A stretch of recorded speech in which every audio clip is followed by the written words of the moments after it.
Our top focus at this hour. Well, India has demolished China and Pakistan's claims as it once again makes it clear that Jammu and Kashmir is an internal matter. New Delhi also reminded Pakistan that talks and terror cannot go hand in hand. All this happened after the UNSC closed-door meeting on Jammu and Kashmir. Let's break down the developments as they unfolded. After a marathon 73-minute long meeting of the United Nations Security Council, it was India who emerged victorious. The meet was called by Pakistan's all-weather friend China. Sources say that 4 out of the 5 UN permanent members backed India. In fact, even ahead of the meeting, Russia had made it clear that Kashmir should be handled bilaterally. So what happened to Beijing and Islamabad? China, which had hit out at India, made a U-turn. After the meeting, it backed bilateral talks. China holds the view that the issue of Jammu Kashmir is an issue left from history between India and Pakistan.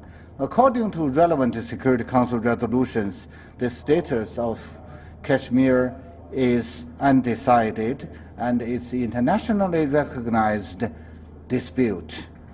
The Kashmir issue should be resolved properly through peaceful means in accordance with the UN Charter, the relevant Security Council resolutions, and bilateral agreements. This represents the international community's consensus. So Pakistan, it has once again been singled out on global stage, yet it tried to spin the outcome of the informal meet. It made desperate attempts to make it look like a victory for Islamabad. और आज ये मसला internationalise हो गया है. अगर हिंदुस्तान की क़यादत तिफल तसलियां देना चाहती है अपनी आवाम का मुंह बंद करने के लिए, तो 100 दे. ये मसला अब अंदरूनी नहीं रहा, ये दुनिया की नजर में आ गया है. कश्मीर सेंटर स्टेज है. Just go to the guest, Mr. Convening, and we are grateful to all 15 members of the UN Security Council for agreeing to having this meeting. This meeting has reaffirmed the validity of UN Security Council resolutions on the state. I think today this meeting nullifies India's claim that Jammu and Kashmir is an internal matter. Now, a rattled Pakistan kept claiming that Kashmir was an international issue. Islamabad had made many last-ditch attempts to turn the tables against India. In fact, Pakistan Prime Minister Imran Khan even made a call to US President Donald Trump, adding salt to injury. Sources told us that Washington supported India. In the end, it was a win-win situation for India. New Delhi remained firm. It told Pakistan that it must stop terror for talks to happen. In fact, India's permanent representative to the UN, Saeed Akbaruddin, also won hearts with his diplomatic conduct. In his press briefing after the UNSC meet, he was seen shaking hands with Pakistani journalists. Our national position was and remains that matters related to Article 370 of the Indian Constitution are entirely an internal matter of India. These have no external ramifications. The recent decisions taken by the Government of India and our legislative bodies are intended to ensure that good governance is promoted, socio-economic development is enhanced for our people in Jammu and Kashmir and Ladakh. Since the changes internal to India have not made any difference to our external orientation, India remains committed to ensure that the situation there remains calm and peaceful. We are committed to all the agreements that we have signed on this issue. We note that there were some who tried to project an alarmist approach to the situation, which is far from the ground realities. Of particular concern is that one state is using terminology of jihad against and promoting violence in India, including by their leaders. Friends, violence is no solution to the problems that all of us face. We are committed to and inconsistent with our previous position that all issues between India and Pakistan, as well as India and any other country, will be resolved bilaterally, peacefully, and in a manner that behoves normal interstate relations between countries.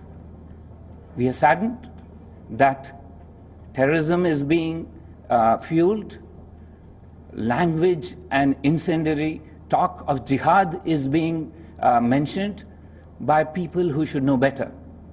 All of you are understanding of the situation here. I do not need to tell you what was the outcome of the close consultations. And joining us for more is Yoshita Singh. She's a chief correspondent of Press Trust of India, and she was there at that press conference which we just heard. Yoshita, once again, Pakistan has failed to censure India over Jammu and Kashmir. It's very interesting how they keep trying and how India is showing them their place. Yes, definitely. It was once again a failed attempt by Pakistan to internationalize the Kashmir issue. I've been covering the UN for almost 8 years here now, and at every forum, at every UN General Assembly that I've covered, I've seen that Pakistan tries to rake up the Kashmir issue. During the General Assembly high-level sessions also, Pakistan's Prime Minister, the Presidents have brought up the Kashmir issue, but it has never found any traction, any cognizance from the international community on Kashmir. Pakistan's isolation is there for all to see, and that was there for the international community to see today itself. Again, apart from China, which of course is its all-weather ally, there was no other country that spoke in favor of Pakistan. Members of the Security Council agree, members of the international community agree that Kashmir is a bilateral issue between India and Pakistan. In fact, Moscow's deputy permanent representative to the UN, just before heading to the consultations room for this closed-door consultation, said that Moscow favors a bilateral track between India and Pakistan, and Moscow is a permanent member of the Security Council, just like China is. So clearly, Pakistan's intentions did not succeed. It can say that it has managed to internationalize the issue, but the reality is there for all to see. There was no traction. There was no outcome document after the meeting. Poland, which is the Security Council president, did not come out and address the meeting, which would have in a way meant that there is an outcome document or issued a press statement. So China and Pakistan were the only ones who spoke after the meeting in their own national capacities, beating their own drum, so to say. But clearly, the issue was not internationalized at all, and it was there for all to see.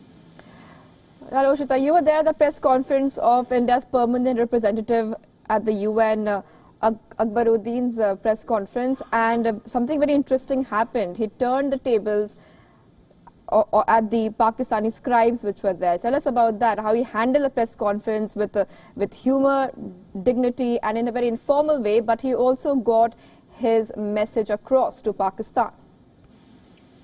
Yes, we all know Ambassador Syed Akbaruddin is one of India's finest diplomats. He has handled very crucial issues at the UN for India, be it spearheading the designation of Masood Azhar, getting Masood Azhar designated at the UN, the ICJ election. So today at the UN Security Council stakeout, China spoke first. China's ambassador came and addressed the reporters. He left without taking a single question. Pakistan ambassador to the UN, Maliha Lodi, followed. She made a statement to the reporters present there and stormed out without taking a single question, not even from her own side of, not even from her own Pakistani journalists. So no question was taken by China. No question was taken by Pakistan. But when India's ambassador walked in, he made his statement. He made his position very clear that Article 370 is an internal matter of India, that Pakistan has to stop terrorism and then talk about dialogue and talks. And then when one of the Pakistani journalists, he asked that when will India resume dialogue? So Ambassador Akbaruddin, he said that he is initiating the hand of friendship. I mean, he walked up to the 3 Pakistani journalists there, he shook their hands, and in fact, he said that he would take 5 or 6 questions. The first 3 questions went to 3-4 questions went to Pakistani journalists. So clearly, he was ready to take on questions. He was ready to take on questions from Pakistan, from anybody present in the media stakeout, and he answered everybody's questions to the point in a very clear and fitting manner, and in the manner that we know that the brilliant diplomat that he is. So on his part, him taking the questions after China and Pakistan did not even take a single question from the media, and then going on and shaking hands with these 3 Pakistani journalists, talks a lot about how brilliant diplomat and how brilliant foreign service person Ambassador Akbaruddin is, and he's really India's finest. Absolutely, Yushita. Before I let you go, of course, one last question. We are seeing desperate attempts by Pakistan to get support from the international community, and it seems like they are now running out of options, isn't it?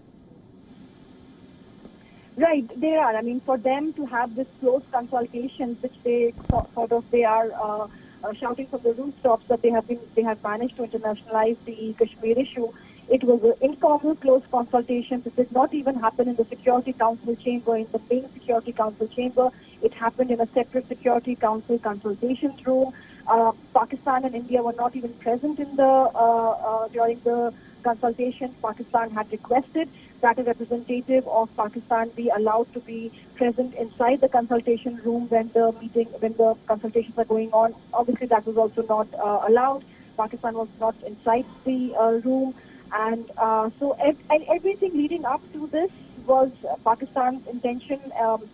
We saw that it was not being able to satisfy itself. I mean, the fact that it was a closed, informal consultations, there was no outcome document after the meeting. Pakistan wasn't even allowed to be sitting inside the consultation rooms. Clearly shows that it is trying left, right, and center to as much to try and get its voice across. But clearly, it's the only one talking about Kashmir in the UN, and with nobody else to listen. And the international community has made it clear that Kashmir is a bilateral issue. They stand with India. They've sided with India all these years, and today was no different.